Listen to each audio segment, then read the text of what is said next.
Okay, I should start the interview by saying thank you so much for taking the time out to sit down and chat with me. I suppose we should start at the very beginning. So, how did your love of theatre begin? My love of theater. I I really liked musical theater when I Hmm. was younger.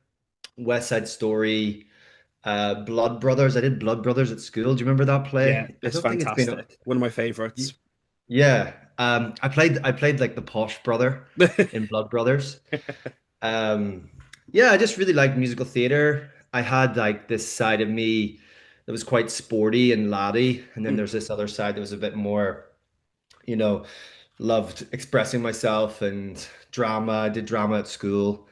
So those kind of two sides of me Hmm. were always going against each other, but I think underneath there was just this real love Hmm. of playing and expressing and yeah, so it just grew and grew. And how did And you get into writing your own stuff then, from performing these classics to creating your own material? I I think it's kind of a natural. I Mm. was just acting mostly, and then there comes this point where you kind of want to create your own Hmm. things too. You feel like you have something to say or something just to express that comes from within you. And I started writing just short films a while ago, and that built to writing pilots for TV and little things here and there. And you kind of just you starting to identify myself more as someone who wrote and not Hmm. just. And I think now everyone kind of does a bit of everything. You Mm. have to, and it's fun to do a bit of everything. I mean, part of me would love to just be like an actor who gets hired on Mm. big TV shows or something, but like the reality of our industry, we have to create and Hmm. do lots of different things. And yeah, that writing muscle began to develop over the last 5 or 10 years, and then here I am. I now have a one-man show I'm doing Yeah. at the Fringe this year. Yeah, which we'll obviously touch on a little bit more later. But how did the clowning get introduced then? How did you first discover the art form of clowning? Clowning. Have you heard of Natalie Palamida's Weir? Have you heard of Natalie I've heard Palamida? of it. I don't know much about it though. I mean, it's amazing. She plays this couple in a rom-com where the right-hand side of her face is the boy and the Hmm. left side is the girl, and she's just constantly moving back and forward. And I think in terms of that was my main like, oh whoa, I would love to do something like that where the physicality is really Mm. big. I haven't gone to clown school or anything, and I don't even really know how to define it, but I guess there's this larger than life Hmm. and an interaction with the audience that maybe separates it from traditional theater or comedy. And I think there is just something, even not as performers, there's something fun about being very big Mm. and silly and big with your body and expressive, and clowning I think really lends Mm. into that. You're getting to play a Hmm. lot, and play is something that I find as an adult that gets like shut down a lot, and we Totally. become a bit more serious. And so having this opportunity like really open up and be big and silly, um I think that's the main thing Mm. that drew me to clowning. Obviously, with those influences of sort of the theatre and clowning, obviously you went then to create your own show, No Hard Felix. So where did that come from? How did that idea originate? Hmm. I have been writing a lot about Hmm. masculinity and wanting to have enter the conversation Hmm. somehow. And I wrote a lot of things that were maybe quite serious and almost like This Is England style, a little Hmm. hard hitting. And I just wondered, is there a way into the masculinity conversation through comedy Hmm. and through clowning and through taking a finance bro or this person who thinks they're super masculine and super Hmm. alpha, and I'm playing with it and making it fun. And yeah, so the idea of having laughter as the vehicle into Hmm. a slightly more serious conversation about men and masculinity. So yeah, it's a 1 hour show. Hmm. It's just me playing Felix. So he's a finance bro in a suit, Mm. guy who really wants to be alpha, and but we can really see that underneath all Mm, that, there's just this like little boy who, you know, is mm, hasn't been able to be weak or vulnerable. And yeah, so I yeah, I think it's wanting to write about men and wanting to find some way to have impact, mm, and then feeling that maybe comedy is the way to do it. And I also felt that I don't think I've really felt the finance aspect of masculinity. Like mm, there's there's maybe this like toxic manosphere type mhm, thing, but one thing we don't really see as much is the all the finance bros who are making the deals and destroying our world basically through this capitalist mm, system. So to take that as your character that we're going to play with, mm, um, I thought that might be something new and refreshing. mm. So obviously, where did Felix come from then? What is he based on? What was the sort of inspirations for the character? I'm sure you're the same, Reese. There's just you just know these Hmm. people. You just seen these guys who just walk around in their suits and they don't care about. It's hard to picture them, but Mm, yeah, or hard to explain them. But yeah, just all these finance bros, and I really wanted to play.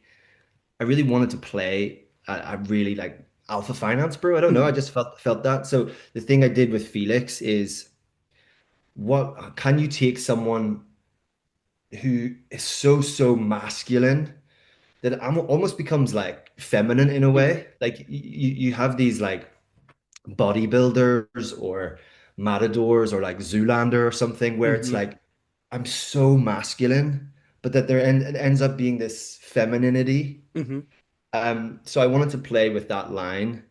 And then the other main element of Felix is I was thinking, if a guy who thinks he's so strong and alpha and gets all the chicks, what are the things that could happen to mm, him that would really make a character like that struggle?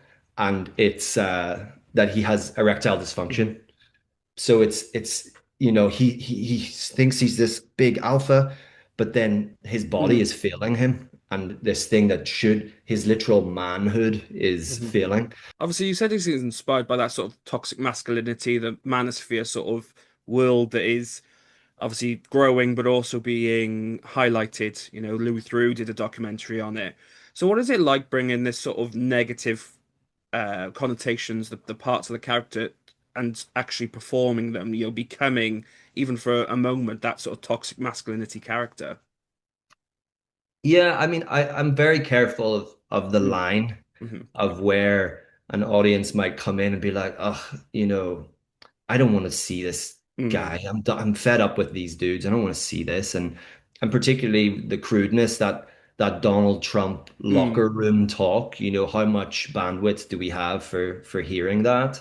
So there is but then at the same time, you have to show that. You have to mm, feel um I try to take it so it's so clearly mm, ridiculous, that he's so there's this silliness to it, but then we can start to slip in like the real danger and nastiness of this mm, manosphere. We can see like the really harmful effects of it to to hmm. men, to ourselves, to women, of course. Um, but yeah, I'm very conscious of how do I because with every character you do have to empathize with them, Hmm. and this is a sort of person that we don't really want to empathize with finance bros. I don't really, I look at them and I think you guys are messing up the world. I don't like, but there is a humanity underneath. There is something driving those guys, so we have to be able to feel and see that. So what I hope with Felix is that you don't turn an audience off. Hmm. I in some of the work in progress shows I've done, I've had people say like, "Oh, I really hated you. I really hated him, but I also really, Hmm. was with him and found him funny." And but it's a tricky line for me to try and play. It must also be difficult, obviously, with the addition of sort of erectile dysfunction and being obviously such a real world issue that people experience from all sorts of walks of life. So, do you approach that sort of element the same way, sort of carefully towing the line and knowing where you're not laughing at people who are experiencing this, but laughing at the character who is going through this? Yeah, yeah, that's a good point.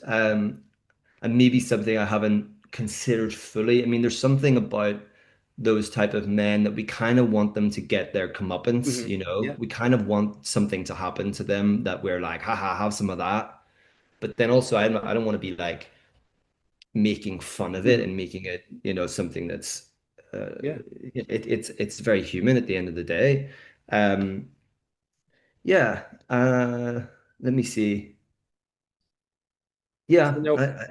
I know you said Go ahead. obviously for those sort of alpha males, the sort of that is their use of manhood, but their prides, their the attraction by the other gender is what they sort of strive themselves on, and sort of taking that away from him is not so much as you saying this is a bad thing or this is a negative thing, but going right without that, what are you doing? Why are you like this? I suppose it kind of Mhm. reflects what their intentions are as a member of the manosphere. Exactly. He wants to be Mm, having sex with all the girls, being the top guy. And when you can't do that, I mean, that's what sends him on this journey. That's what the piece is all hmm. about. He goes on this journey of like, right, I need to fix this problem, in the same way of these like alpha wolf people who Hmm. come like, I'm going to conquer all my obstacles. But it's through that vehicle, through this failure or through Mm, this weakness that is actually what he has to learn about himself, about how his inability to be weak, when mm, you so don't want that to happen, when you so this isn't me, this isn't part of who mm, I am. I'm the alpha. I'm not this. I don't have erectile dysfunction. mm. I mean, and also, ED is something that like I don't think I've seen too much of it out No. there. So I'm quite happy to like not be the face of ED, but Yeah, I mean wave like the flag. Yeah. wave the flag of ED. But yeah, but just also like put that in there and Mm, make that a real thing, mm, yeah. that men of all forms will Mm, will encounter and certainly something of these type of men don't want that to be part of their mm. their world. So Obviously, we've talked about you coming up with a character and sort of bringing it to stage. So, what has the experience been like, both writing and starring in your own show? How have you balanced the two hats? that's been a real learning Mm, experience because you realize how much you have to juggle to create your own show, and even to go to the Fringe and all the mm, pieces that are involved.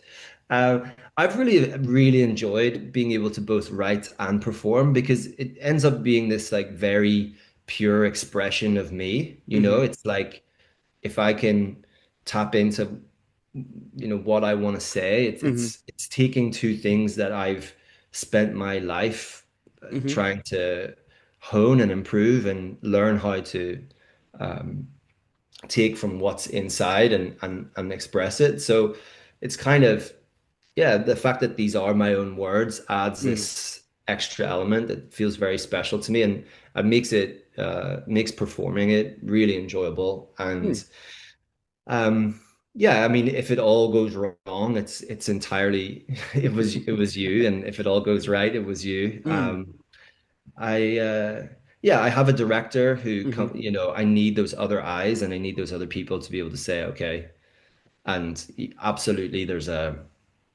that expression, killing your darlings. Like there's yeah, some lines I'm so attached to and I love, and then they got to go, like yeah, they just. But I hope I definitely couldn't have done this show without an external director. I don't think I would just want to be just me. mm, That's been really helpful. I have director Ruth Costa, this Portuguese director, and she's just been wonderful. So, yeah. but that's been something for me to learn how to Mm. balance. Obviously, we talked about the performing part of it, but obviously, you are the solo performer in this show. So, what is it like being the only person on the stage throughout your hour-long run? This is my first time doing that, Wow. and I've done a few performances of it already. And let me tell you, that first night, I was just Mm, like, your body is just, you don't know it's so stressful because it is just you. And I felt like even I'm 50 minutes into the 60-minute show and I'm still feeling like something could go wrong at any Yeah. moment, and it doesn't ease up. Fortunately, like since doing that, it has eased a bit, and more the more shows you get more and more comfortable. Mm. But I really like the one man show as Mm. a medium because it's you and the audience. That's the dance that's happening. You Hmm. know, if you're doing a traditional theater, you have other actors to work with, or but it's really me and them, and it varies night to night, and that connection between you Hmm. is. I mean, electrifying as a performer, but also you have to be in tune with them, and we do the dance together. Um, but I really do like the one man show as a Mm. format.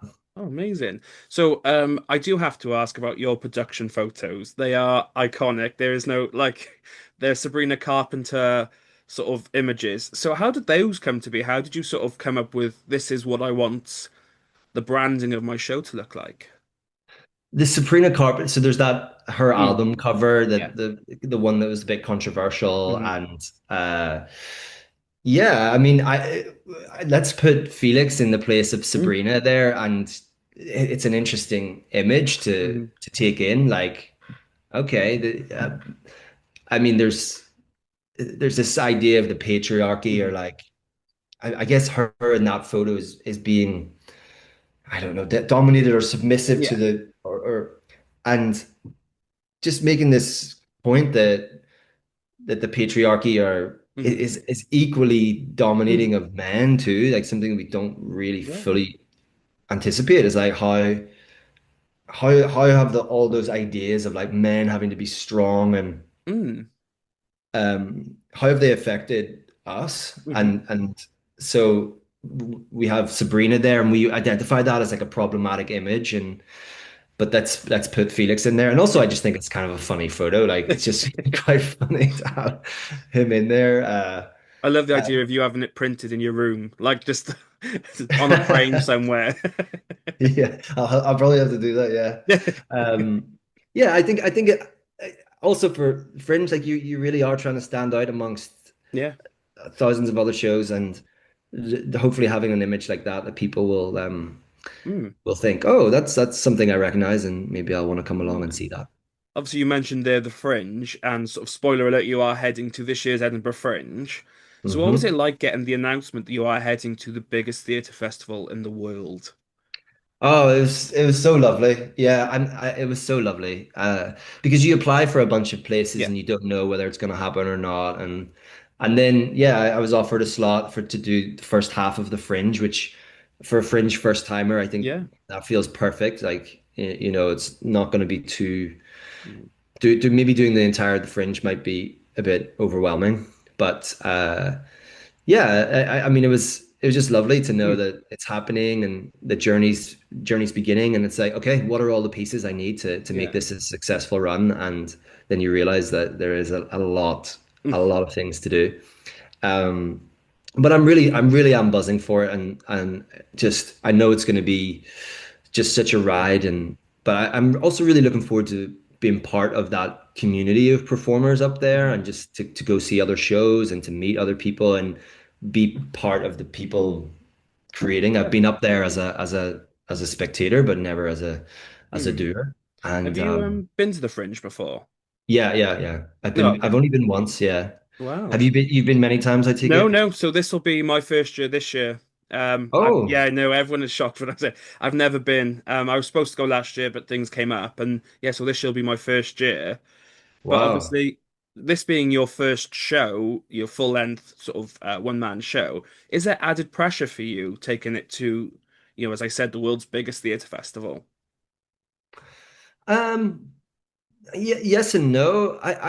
For me to have, I've done a few performances of it, Hmm. and that just, I felt like, okay, I know the show works relatively Hmm. well. Like I've been developing it since, but just to get that first, I don't think the Fringe will be as scary as your first time by putting it up. And Yeah. yeah, look, there may be some shows where I go and there's six people in the audience and you kind of maybe feel a bit Hmm. bummed out, or and you're performing, putting your heart out there, and Hmm. I'm anticipating there will be some negative things. But in terms of I'm just really looking forward to actually performing it, Yeah. and I think the pressure will not be as high as that very first performance because that's the one where you really don't know Hmm. if it's just a disaster of a piece that and it's going to be a very painful hour or thinking, oh, okay, maybe I've got something here. Mm. Um, but yeah, there's definitely a pressure of Mm. wanting wanting it to be good, and it's not that it's not scary, Yeah. but I don't feel too Mm. too overwhelmed. Yeah. Well, that's fair enough. But how are you preparing? How are you getting ready for the Fringe run? Well, I've started a social media channel for from the point of or a social media channel. It sounds like a grandpa or something. On the old Facebook. Grandpa just yeah. I started an Instagram, No Hard Felix, which is the name of the Hmm. show, and it's the from the point of view of Felix. And that's been really fun because it just went a bit viral. Like I have Mm. some videos that have gone into the millions, and Wow. um that's been trying to build a bit of a Mm. buzz and a bit of a following, but also it's nice for me because it basically means on the daily I'm Mm. entering into this Felix Alpha character and creating new material and coming up. Not that it's He's nice to become that sort of character in the actual, but to portray Yeah, it. yeah, yeah, yeah. I mean, I Yeah. don't know if I want him to take over my psyche too much, but that's been fun to Yeah. kind of and has actually been helpful for the Mm. actual show in itself. Like not just for getting an audience in, but for me as a performer. Like I'm Mm. living and breathing Felix all the time, and yeah.